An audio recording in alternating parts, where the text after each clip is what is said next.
And now, Plans for Good Health, brought to you exclusively by UnitedHealthcare. Welcome back. As the country continues to navigate the deep impacts of COVID-19, one thing seems certain. The pandemic has changed the way many of us view and engage with the healthcare system. There are some new trends I'm here to discuss in our series, Plans for Good Health. Please help me welcome Christine O'Brien. She is the Executive Director of UnitedHealthcare of Louisiana and Mississippi. Good morning. Good morning, Malik. How are you this morning? I am wonderful. How are you? Doing well, thank you. No problem. Thank you so much for coming on the show. It's really important because I always am asking people, what is going to be the lasting effect of this pandemic? And I've been saying this for weeks. I knew it. One of the lasting effects are going to be the effect on healthcare. Let's talk about telehealth, something that really emerged during this pandemic, even though it was something that was already available. Do you see telehealth continuing? And if so, what added services do we see being added? So the easy answer to that is yes, we really do see it continuing. But let's take a moment and talk about what telehealth is, because some people may be confused about what it is. Telehealth is actually a doctor's visit that you actually have from the comfort of your own home using a laptop, tablet, your cell phone, but you're actually interacting with the doctor and going through the doctor's visit, but you're actually doing it at home versus doing it in the doctor's office. It actually started with urgent care where instead of going to the emergency room or instead of going to an urgent care center, you did a telehealth visit. And through COVID, that has continued to develop where you're actually seeing your own doctor through a telehealth visit as opposed to going into the doctor's office. What we've seen through COVID is that through June, we've seen 10 times more telehealth visits than we've seen all of 2019. So we've seen a significant increase in the number of telehealth visits.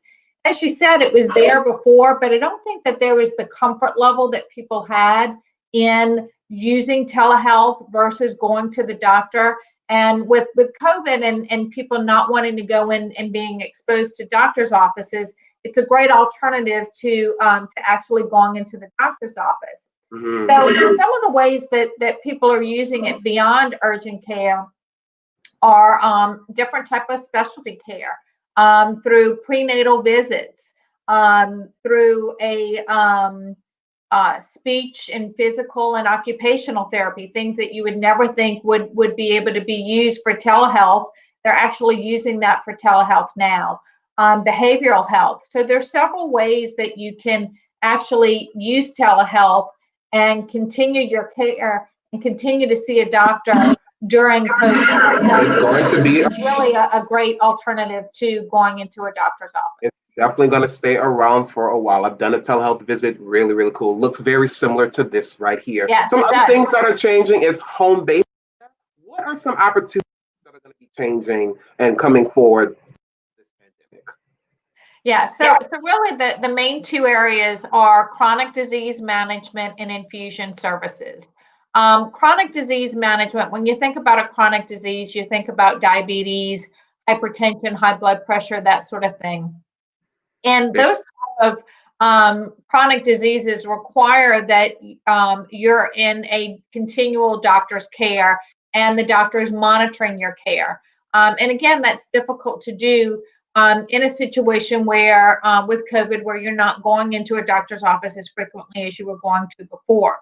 So a couple of ways that they're doing that is through continuous glucose monitors that are that information is being sent to the doctor, or through a blood pressure cuff that is Bluetooth that reads to your doctor's office. So, that's ways that they're able to manage the patient's care and report back to them to let them know what they may need to do to continue to improve their care. It's mind-blowing to me. It is mind-blowing. And before we go, something that's also mind-blowing to me, real quick, tell us how the role of the pharmacist is changed, because now they're focusing more on behavioral health as well. Yes, they are. So when you think about it, a pharmacy is somebody, if you get a regular prescription once a month, a pharmacist is someone that you probably see more than your doctor. So a pharmacist is someone that will see you on a regular basis, and they're able to, help recognize some type of behavioral health issues.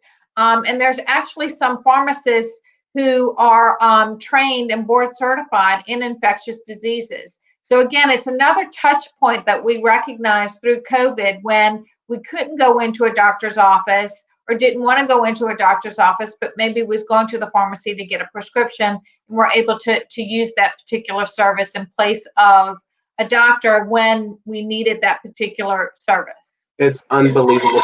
As you can see, so many things are changing. I want to thank you so much for joining us this morning, Christine. And if you want more information about how our healthcare industry is changing, please visit their website, uhc.com, for more information. Now, hey, we have to take a commercial break, but stay right there. We're going to be right back in just